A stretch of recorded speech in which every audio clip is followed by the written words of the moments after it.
Welcome to Current Affairs. My name is Nathan Robinson. I am the editor-in-chief of Current Affairs magazine. My guest today is the legendary journalist Chris Hedges. He worked for many years as a war correspondent for the New York Times before parting with them, in part because of a difference of opinion over war. He has taught for many years in a New Jersey state prison and in other prisons. And that's the subject of his latest book. His books include War as a Force That Gives Us Meaning, American Fascists, The World as It Is, and most recently, Our Class, Trauma and Transformation in an American Prison, available from Simon & Schuster. Chris Hedges, thank you so much for talking to me today. Thanks, Nathan. Sure. So you've written a lot of books now. You've reported from a lot of different places, and it seems to be like one of the things that is common across a great deal of your writing is an effort to get those of us who have a blindness to some of the darker truths about the world and about the country that we live in to face those truths squarely, whether that's war or whether that's, in this case, the prison system. One New York Times review of a book of yours that I read said here, fire and brimstone preacher who preaches the damnation of America. I don't think that's particularly fair, but I do think what is true is that there is a lot we'd prefer not to look at in this country that you force us to look at. And so what I want to start by asking you is, in this particular book, what is it that you want to open our eyes to?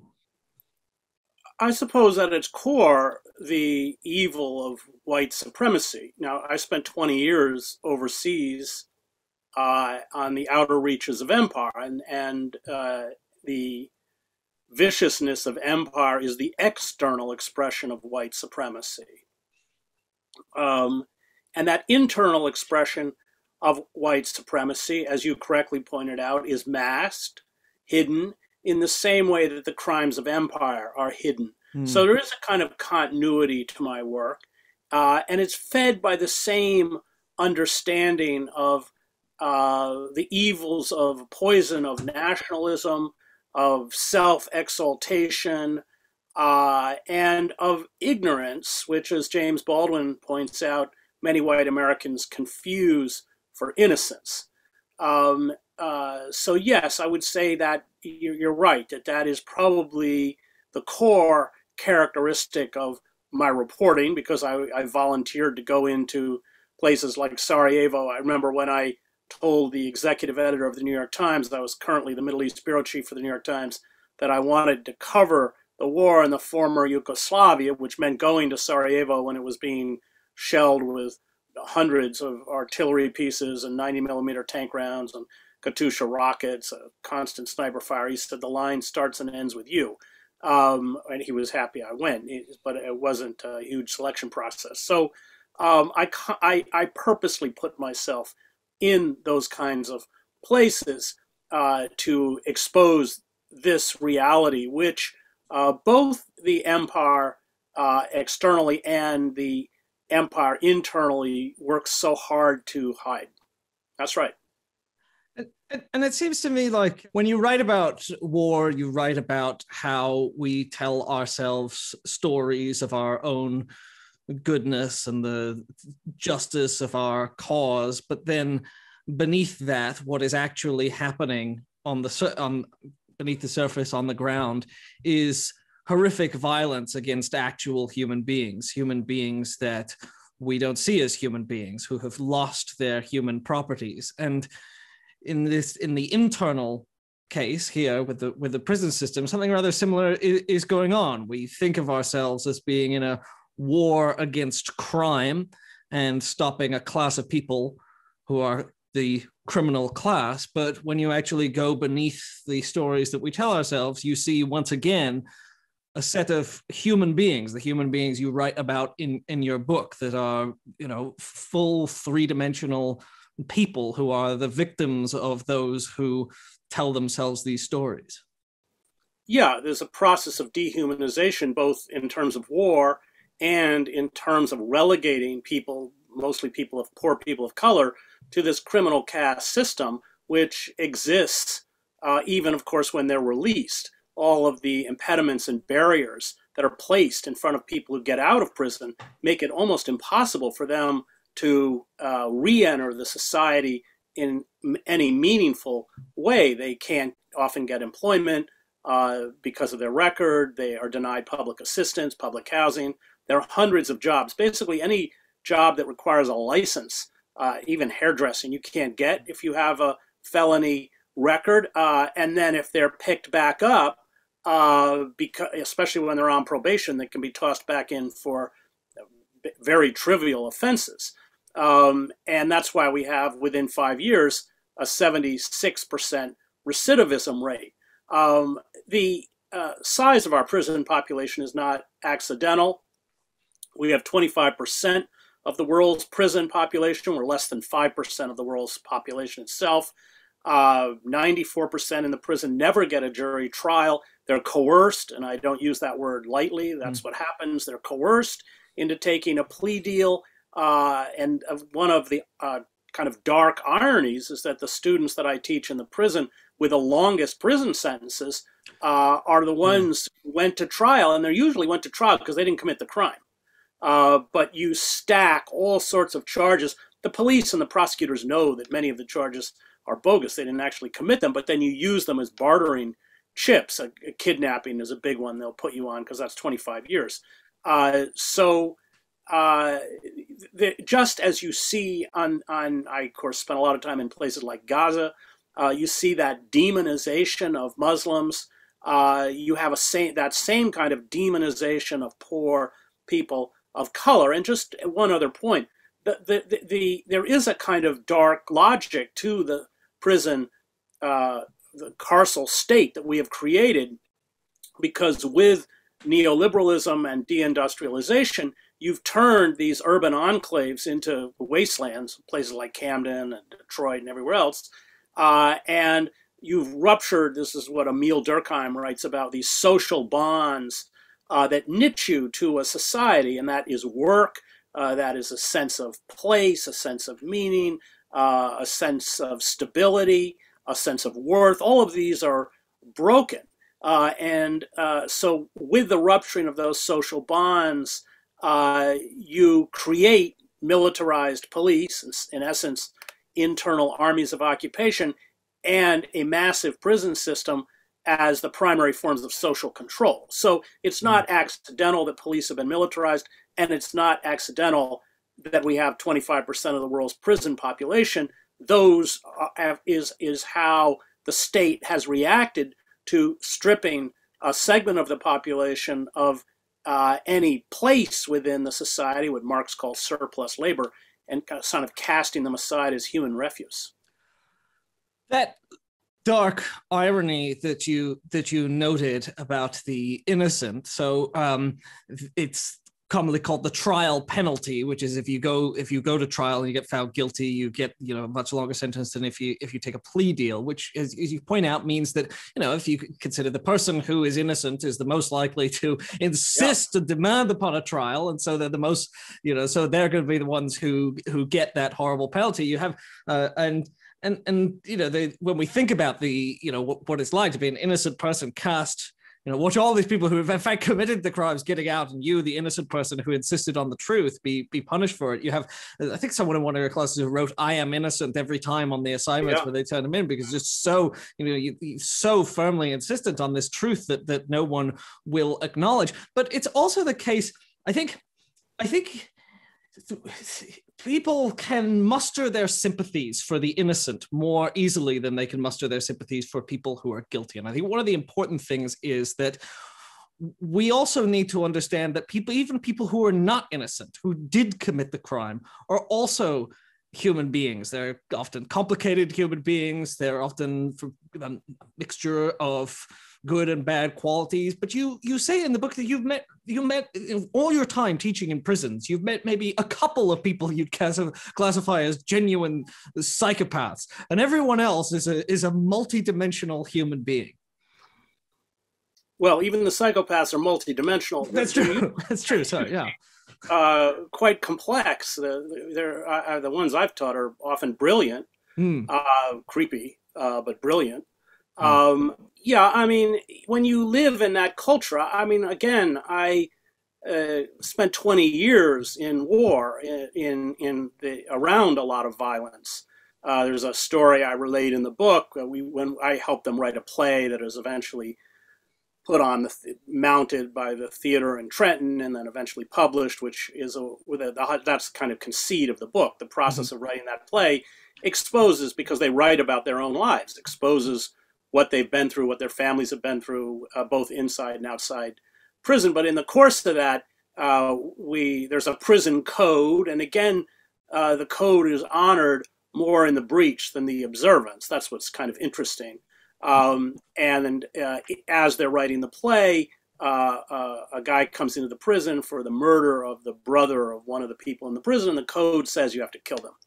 mm, And when we were working on that scene, I said to the class, well, if you shank someone, a shank is a homemade knife in prison. mhm, If you shank someone in the prison, don't they know they're going to get another life bid, that it means they'll never leave? mm, And the whole class, most of the class said, oh, yes, they know, but it doesn't matter. It's the code. You have to.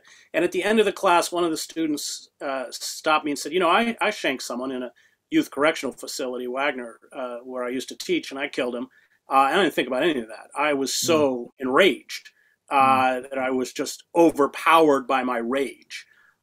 mm, And the next class, one of the students, another student who'd seen that interaction between me and the person who had shanked someone in the prison, came up and said, it was interesting. I watched your face and you didn't register it. You didn't react. And I said, well, because I've spent my life around people who kill for a living, and all of you in here are amateurs. Many of these people, because they come out of violent environments, they employ violence. It's interesting, within the prison, there's a real segregation. The two groups that get segregated are pedophiles and mm, rapists, but also people who kill with their hands. That's not something that I would have necessarily known if huh. I hadn't worked in the prison.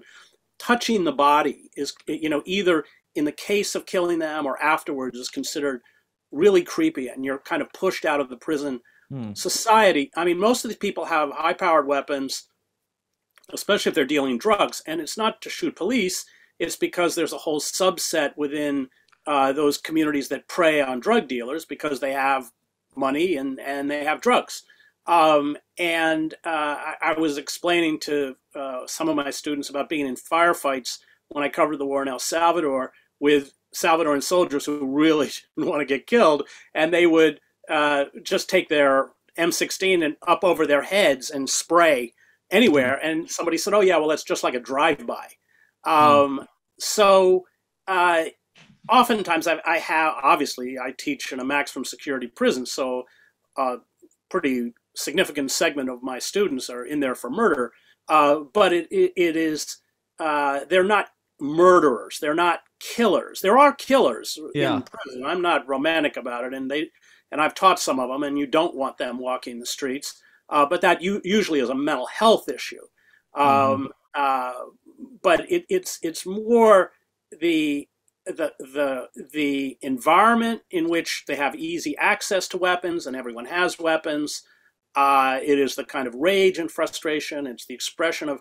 I think you're right. It's good that you brought that up, because I have, since now my students, I've been teaching in there so long, many of them are getting out.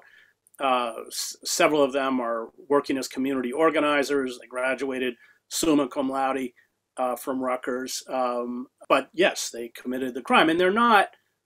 It's the other interesting thing about in the prison, I guess, because I don't really have any power to affect whether they're going to get an appeal or anything. Mm, I found people are quite upfront. The people who tell me they didn't commit the crime usually didn't commit the crime. mm, And the ones who did commit the crime are trying to process that. mm, It's usually in an altercation. It's usually a fight. It's a robbery that went wrong. Um, uh, Not to explain it away, but they're consumed by the passions, the very negative passions of the moment, but Yeah. are they actually killers? There's a surprising number or I would say the number of people I would consider killers in a prison is surprisingly small. Mm. Yeah, I mean, people might be surprised at first by that distinction between those that uh, kill with their hands or handle the body, and those who shoot somebody. But it does make sense because you'd say, well, a hierarchy among murderers, but when you think about it, there is a big difference to us between someone who is kind of sadistic and someone who is a normal human being who gets into a fight that gets out of control or that lets their emotions get the better of them. And one of the things you've also pointed out over and over as well from your experience with war is that it is conducted by ordinary people, that killers are people like us in general, that people like us, those of us who think we don't have the capacity to do the deeds that we consider to be done by a class of those who are the evil people, we're deluding ourselves, because there is a darkness within very, very normal human beings. And when I first went into a maximum security prison, I mean, it really did shock me how similar to myself everyone I met was. And I just, there are cultural barriers, but as you get to know people, I mean, it's very, very eerie, actually. Well, that's what you find out in war. The line between victim and victimizer is razor thin. We all can be conditioned, most all of us can be conditioned to do things that are wrong and evil. When you train, when you send people to basic training, they use operant conditioning, the same way you train a dog, through repetitive motion and simulating a battlefield experience to teach people to kill. It's Christopher Browning's book, Reserve Battalion Police 101, I think does a really amazing job of explaining. He looks at a police battalion. These weren't Nazis. They were usually in their 40s. They had families with children, and they're conscripted to go off to Poland and carry out wholesale massacres, mostly of Jews. And there was actually no punishment. No serious punishment for people who refused, but only a handful in the battalion. I think 3 or 4 wouldn't do it, and that's what you learn in war. And you're right, the differences between. I mean, I'll just give one story. So when I went to Harvard Divinity School, I see your Harvard diploma in the background. I went to Harvard Divinity School and lived in Roxbury and ran a small church there, and so I would commute to Cambridge to take my classes, and then I was back in the ghetto at night. And that's an experience that will really teach you to hate Harvard liberals. Yeah. No, I didn't have that experience, but I still came to the same conclusion. All those people who talk about empowering people they never met. So I was also a member of the Greater Boston YMCA boxing team. And I was living in a manse next to a church. It was a very rundown. In fact, the street in back of the manse had the highest homicides of any street in the city of Boston. And there was one old air conditioning unit. So in the summer, I would actually move my mattress down to the first floor and sleep on the floor. And there was a small alley between the church and the manse. And one night I heard screaming, and I ran outside, and it was I knew them because I lived in the neighborhood, 2 heroin addicts who were attempting to rape a 14-year-old girl. I also knew they had knives, and I had to incapacitate them as swiftly as I could. And I don't, this isn't bravado, because a heroin addict is just skin and bones. There's nothing to them. But I was throwing them against the brick wall. I was throwing them onto the sidewalk. And I wasn't asking myself if I was just trying to neutralize them so I could get the girl away from them. But I could have killed them. And one of my students, who I love very much, had just gotten out of the Marine Corps. He's a huge guy. And somebody took his girlfriend, offered his girlfriend a line of Coke in a bar, took her into the bathroom, locked the door, and tried to rape her. She came out and he killed him in a fight. And I thought, I could have easily been that person at that moment. And so, yes, I think you're exactly right that, this, by the way, is exactly what especially the Greeks, when they write, Philoctetes and these kinds of plays, they talk about putting yourself within the circle of suffering, so the contagion of suffering becomes part of your persona, so that you begin to see yourself in this case, Philoctetes, the person who is suffering. And I think that's a good point you raise, that's exactly what happens in a prison. It is a kind of, oh my God moment. That the difference between me and my students is often negligible and in some cases non-existent. Mm-hmm. Yeah, I'm writing an article about World War II at the moment, because we here in New Orleans, we got the World War II Museum, the National World War II Museum, and I'm writing about the way that America remembers World War II as the good war. And all throughout the museum, it's basically the Museum of American Greatness, all about how we kicked Japan's ass. And then when you actually go in and you read about the war from the Japanese perspective or the German perspective, and you actually see the pictures of the ruined cities and you see what actually happened in the war, your ability to conceive of it as the just war kind of erodes. But it's the most extreme example of what happens when you start thinking of the world in terms of your abstract ideas, and you're totally taken away from the actual sights and sounds and smells of human suffering. I mean, one of the you mentioned smell in the book at one point. The liberals who don't like the smell of poverty, or that they care about it in the abstract. And everyone who writes about the real experience of war talks about the smell of death, which is one thing that you won't get in the museum. I mean, there's the visceral experience of real human suffering is we really keep away from us so carefully through so many different mechanisms. Right. Well, that's, the war, the images, especially the Hollywood images that present war, are kind of the same as pornography.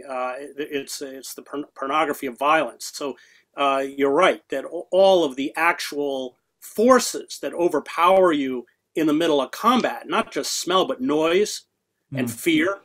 And you will do things, anyone who has spent long enough, as I have in war, will do things out of fear that they're ashamed of.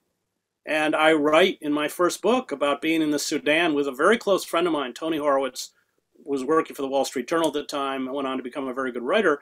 And we were there had just been a coup, or an attempted coup, and we were trying to get back before the curfew. And we walked down the wrong street toward the presidential palace. It was already dusk.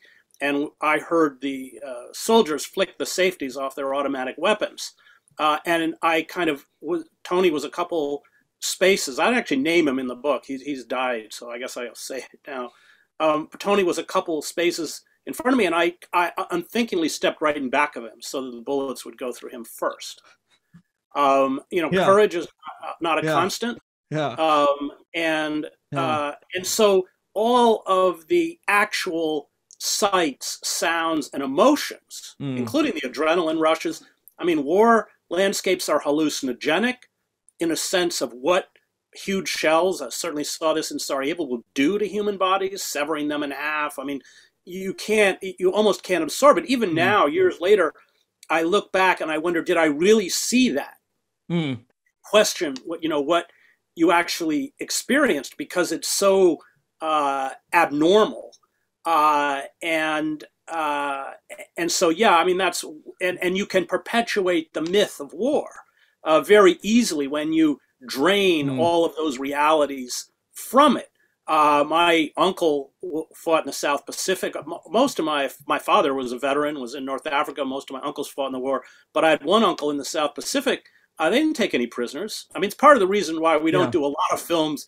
We love to fight the Nazis, in Hollywood. They don't do a lot of films about the South Pacific, but, they were wrenching teeth out for gold. I mean, it was just savage. But the Japanese, I'm not going to excuse what the Japanese did. They were savage as well. But so was the U.S. Marine Corps. Well, it was a mutual descent, right, into the moral abyss, right, where both sides committed horrible atrocities, which fueled further atrocities, and just this descent into. I was just Yeah, reading but Paul I Fussel's would say stuff, and it it's was set up beforehand because of the yeah. racism, which didn't Right. exist in the European theater. So the Japanese propaganda machine was racist towards the Americans, and the Americans were. I mean, you have Walt Disney cartoons of slant-eyed, Mm-hmm. uh, Japs or whatever they call them. So it was a whole different theater, but the barbarity was. And then we do have to look at the bombing of Dresden, and which Mm-hmm. was a war crime. There's just no way around it. Kurt Vonnegut's great book, Slaughterhouse Five. So And every other because, city in Germany, by the way, we even oh, talk about Germany. We talk about that's right. we're willing to talk about Dresden, but it was Hamburg and it was Yeah, Munich yeah, and it was every city in Germany. yeah. I guess Dresden because of the fireballs, and Yeah, it you know, created a kind of you had but fire tornadoes of you fire, people being it's sucked into it. So, yeah, of course, and it was consciously done to displace and kill the civilian population. That was the goal, which Churchill at the beginning of the war recognized was kind of against, and then embraced it after a bomber bombed London. But Churchill acknowledged that it was a war mm-hmm. crime. So yeah, I mean, once you get on the ground, you're right. It all those delineations that we use to define ourselves as quote unquote good people break down. Mm-hmm. Yeah, I was just reading Paul Fussel's excellent book Wartime, which is all about the ways in which the realities of combat and what is done to the human body and the viciousness of what actually took place was concealed from the American public and what we still believe. He says the American public has not, I think, come into moral maturity yet because we don't actually understand anything about how the world really works. And so to get back to the kind of less, viscerally extreme case, but still the same phenomenon going on in the prison system, another thing that we where the human beings are kept out of sight and what happens to them. I mean, I think people don't necessarily realize just how horrific some of the conditions in American prisons are. I mean, they vary from place to place, but you describe some things in the book like people being kept in solitary confinement who their toilets don't flush Yeah. intentionally and they're kept there with their own waste for days at a time. I mean, it's just the most horrific condition you could imagine plunging a human being into and keeping them there. And that's going on all the time, every day, all around the country that we inhabit. Right. To a certain segment of the population, Right. not to you and me. But if you're poor, and especially if you're black, that is, a common experience to you, or probably someone you know, and probably someone in your family. So yeah, the scene you describe is one of my students, Steph, who I just will, as an aside, gets out, graduates summa cum laude from Rutgers. It's a Rutgers program. It's a great program, NJ STEP, and that if they have a 3.1 average, they can actually get out and matriculate to Rutgers. Some of them finish their degree in the prison, but they can actually go to the campus. So he's sold a clandestine cell phone by a guard. There's all sorts of corruption. That's how drugs usually get into a prison, or any kind of contraband. And he's caught with it, and he's sent into solitary confinement for a year for a cell phone, which has left lasting psychological scars. And he's put in one of these cells where there is no toilet. It's a hole in the wall, and the feces and urine is collected every few days. So the stench just permeates the entire tier. There are actually cells in the prison in Trenton, New Jersey, that were former horse stalls. But the prison is quite old, and again, they have there's no toilet. There's no running water. And part of the things they will do when they put you, after there's an altercation or they're attempting to investigate something that's happened in the prison, they'll move you to what they call the hole while you're waiting to determine whether or not you've committed this infraction, and you'll go into solitary. And they can put you in what they call a dry cell, which means there's no water. They will use sensory deprivation, constant light, constant cold, constant heat to break you down. This is normal practice within American prisons, and then at its cruder form. And I actually, for the New York Times, went down and did a story about the parish jail in New Orleans, where the guards were organizing gladiatorial combat for the people in the jail. And jails are actually worse than prison. A lot of my students just want to get out of the county jail any way possible. There's no program. They're locked in there 23, 24 hours a day. The conditions, it's kind of a relief sometimes to get into a prison. But they were giving prisoners, this was in New Orleans, garbage can lids and mop handles and making them attack each other in kind of battalions. And so, yeah, the savagery that takes place within the prison system, 80,000 of our citizens, as I speak, are in solitary confinement. And 6 days is what my students say of after solitary, you begin to start to go crazy. And a lot of people break down, which is kind of the purpose. And then what they do is they drug you up. They give you psychotropic drugs, and you're just into zombies. I mean, it's you sleep all day, your hands shake, you shuffle down the hall. 25% of the people, because we don't have a healthcare system that deals adequately with mental health issues for the poor, 25% of the prison system have severe mental health issues, and they don't get therapy, they don't get treatment. They're re-traumatized and drugged up. Mm-hmm. Yeah. There's, the good thing is that in recent years, partially because of Michelle Alexander's work, which you mentioned in the book that you teach to your students, there's been a great deal more attention to the problem of mass incarceration. But it is still the case that a lot of it is discussed in ways that are statistical or abstract. We hear the words solitary confinement, we hear mass incarceration, we hear the numbers on how many people America has locked away in its prisons.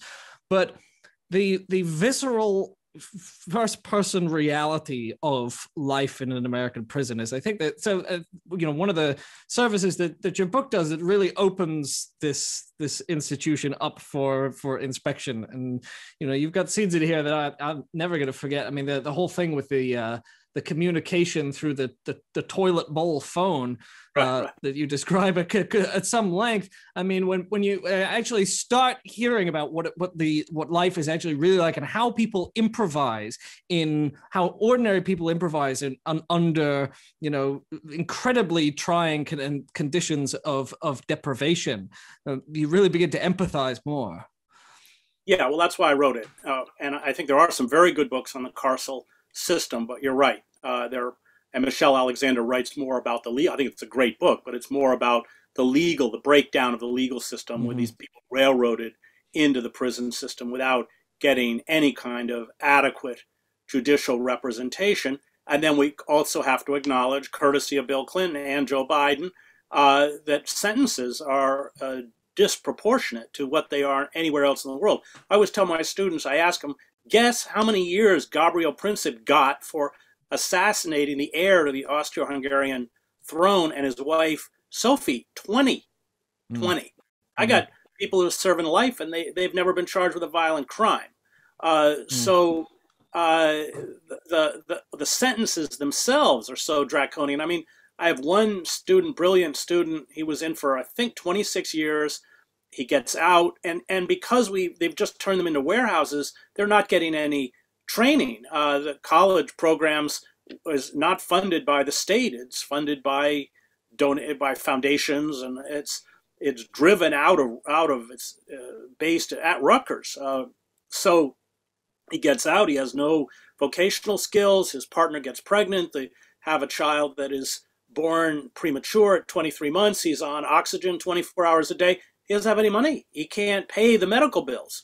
And so he starts to sell drugs, and he's picked up. And I went up to Goshen, New York to sit through his sentencing, and he's given 2.5 years, leaving the mother, alone with the child. And his lawyer, I met with his lawyer beforehand, and he said, "Oh, well, I read he was in a robbery. He didn't kill anyone. He was in a robbery.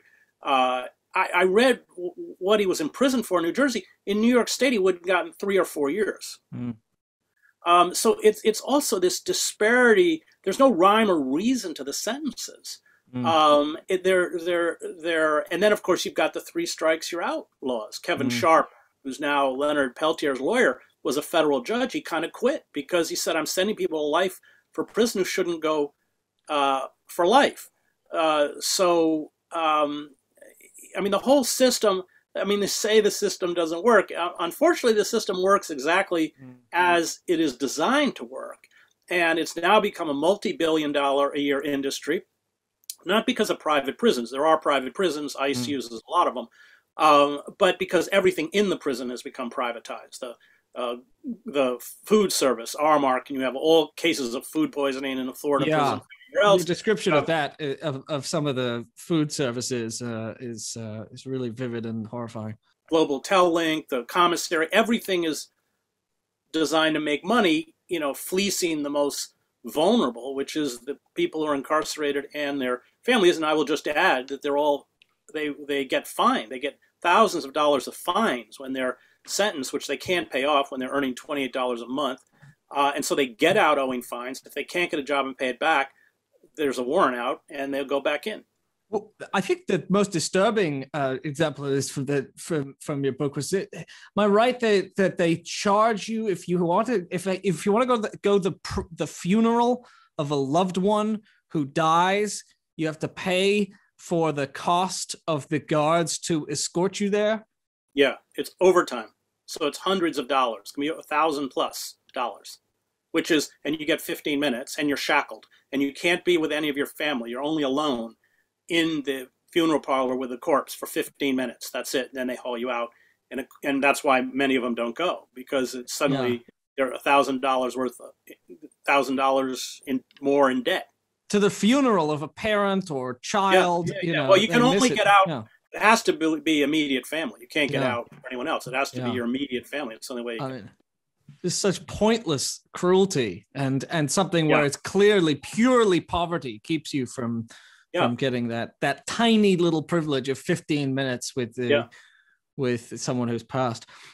You mentioned the fact that prisons have become warehouses. The Rutgers program that you described sounds very good, but the quality of the education system in prisons around the country is incredibly inconsistent. Some places provide almost nothing. And you and I talked over email briefly beforehand about the fact that we both observed that there's an extreme hostility among prison authorities to education programs in many ways. They're throwing in your way of all kinds of unnecessary bureaucratic obstacles, a kind of seeming lack of desire for these people who want to educate themselves to receive the new skills, new knowledge.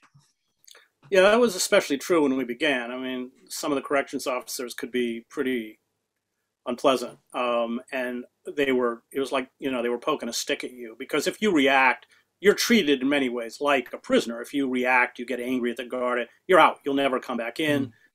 They put snitches in the class. I was a victim of that. I mean, it's kind of ridiculous. So I had to go in, spend 5 hours with the Special Investigations Division, being questioned. And I was completely garbled. I mean, it wasn't even an adequate record of the kinds of things that I said, and they let me back in. I mean, but another great professor didn't get back in. So these snitches have a vested interest in pleasing the authorities. They'll distort anything the professor says. And then in the Supermax prison in Trenton, they won't allow the college program at all, because one of the administrators told us they're all going to die in here anyway. They don't need a education program. I actually went in on my own, which I was doing before there was a college program, with the head of the history department, Celia Chazelle, the College of New Jersey. We were buying the books ourselves and teaching a semester-long course, the equivalent of a college course for people who had their GED. It didn't have any academic validity. We would come home and print out certificates on our computer if they completed the coursework, and it would go in their file. I was doing this in Trenton and taught a few classes in there, and then proposed another class, and they the prison called back and said, nobody wants to take your class. Well, I happened to find out from one of the social workers they never posted it. They just didn't want the headache. of it. So it's a little, I would say, a little better now because like in East Jersey State Prison, where the book is set, you have 140 students in the college program, but there are hundreds, about 2,000 people in the prison. There are hundreds that want to get into the program, and you can't get in unless your disciplinary record is really clean. So, in fact, the program has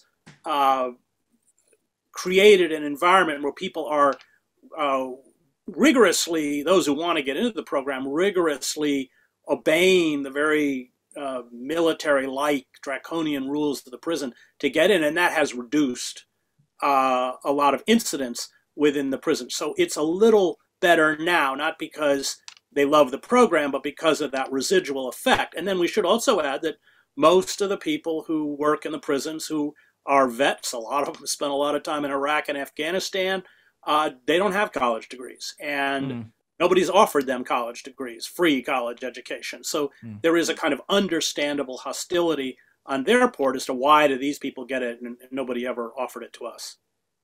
Yeah, well, this is a classic feature of American society, which is getting people to resent those who have slightly more advantages than men in a country where we're all where the working class as a whole is crushed. There are great programs all around the country that have been, but they've been built over many years by people, through the immense dedication of teachers who have had to struggle against correctional authorities at every stage. In most cases, it seems. Your book is in many ways because you're again opening up for the opening people's eyes to the things they don't want to confront, many very bleak, but it's also built around something very beautiful that you watched happen. It built, as you said, around the collective writing and performing of this play among the people in your class. And in many ways, their full humanity comes out. They mine their souls for material. They come to love drama and understand and appreciate great works of art. There is something that is truly awe-inspiring about what you observed, even within this bleak and depressing, unjust institution. Yeah, a classroom in a prison is sacred space because they're referred to in the prison by their number, not by their name. And in there, they become people whose opinions and thoughts and dignity are all validated. But in this particular class, it was inadvertent. I didn't plan it because I stumbled into the project of writing a play just by accident, really. They didn't have much experience with drama, so I wanted them to write dramatic scenes. I had attracted some very fine writers in the prison. And when I saw the quality of the writing, that's when this project began. But what's interesting, you build emotional barriers in a prison because if you show vulnerability, there are predators in that environment that will prey on those expressions of pain or weakness or grief or anything else. But in the prison, they were writing about their deepest experiences of loss and grief and suffering and loneliness and everything else. And so, they like to get up in the class and read the scene. Some of them, of course, it was so emotional they couldn't, but their hands would sometimes be shaking. I had people fighting back tears. And those emotional walls just crumbled. And you could be in prison for decades and never tell even your own cellmate about your past. As you know, because you've taught in a prison, they don't even use their legal names. They all have nicknames. They all have prison names. And so that class became something very special and created a bond that has existed to this day between the people in that class. And of course, myself, especially now as my students begin to get out and I write about it, I'm usually at the gate, with their parents meeting them. And I think it captures what to me was one of my frustrations seeing the class of people that I work with, which is just deep anger at the kind of squandered potential and the destruction of intelligent, kind, interesting, curious people who are deprived of everything and their opportunity to flourish and contribute. I mean, it's just a maddening destruction of human potential. Yeah, that is the core. I mean, it's not just they who are impoverished. It's not just their families who are impoverished. We're all impoverished. I mean, these are some of the most remarkable people I've ever met. Mm. Everything has been conspired against them. I don't think that many of us could go through what they went through and become who they have become. They turn their cells into libraries. They are, as Antonio Gramsci says, organic intellectuals. I have a couple of my students are absolutely brilliant. I mean, one of them matriculated to Rutgers, graduated summa cum laude, got the first Harry S. Truman Fellowship of any student at Rutgers in over a decade. He goes to the University of Cambridge in England. He gets a master's in philosophy. He's also about 6'9". He says he's 6'8". One of the people is so tall, I think he knocks a couple inches off himself. 310 pounds and black. And I'm walking down the street in Princeton with him and another one of my students, they're all part of the 400 club, which means they bench over 400 pounds. And I said to both of them, I'm sure somebody's walking by us going, what's that old dweeby white guy doing with those black guys? And I said, I know what they don't know. And that is that you all go home and read books, that you are nerds just like I am. And they never had what I had, I mean, or you had, or most of us had. They did this all by themselves. So yeah, they are. I don't want to romanticize prison. I mean, I teach that elite, and there are people who spend all day watching ESPN, and there are people in prison you want to keep away from. But the ones that I teach, who, I mean, one of my students who graduated summa cum laude, he came into prison illiterate, and he just through the dint. I mean, imagine graduating summa cum laude from Rutgers University from a jail cell. I mean, and let's be clear, these people work all day. There's all the stress of jail, but they all have jobs. The prison wouldn't function. All the work in a prison, the cleaning, the cooking, everything's done by prisoners, by bonded laborers. So yeah, they are remarkable, remarkable people. And I taught one semester, I taught Les Miserables in the prison, just because that was the whole purpose of Victor Hugo's book. And he really wrote it to expose and excoriate the horrible penal system in France, and one that frankly is not much different from our own. Yeah, and one of those acts of petty cruelty, or one of your students who was one of the main writers on the plays, he gets out, they don't let him have his books. The first thing he says is, I've got to rebuild my library. Yeah. He had 100 books. Now imagine that. You have no money. I mean, a book is a very precious possession. And he gets out, and he's in for 11 years. And that's Boris, my first student to get out. First thing he says to me, after 11 years in prison, the first thing he says to me is, I have to rebuild my library. Yeah.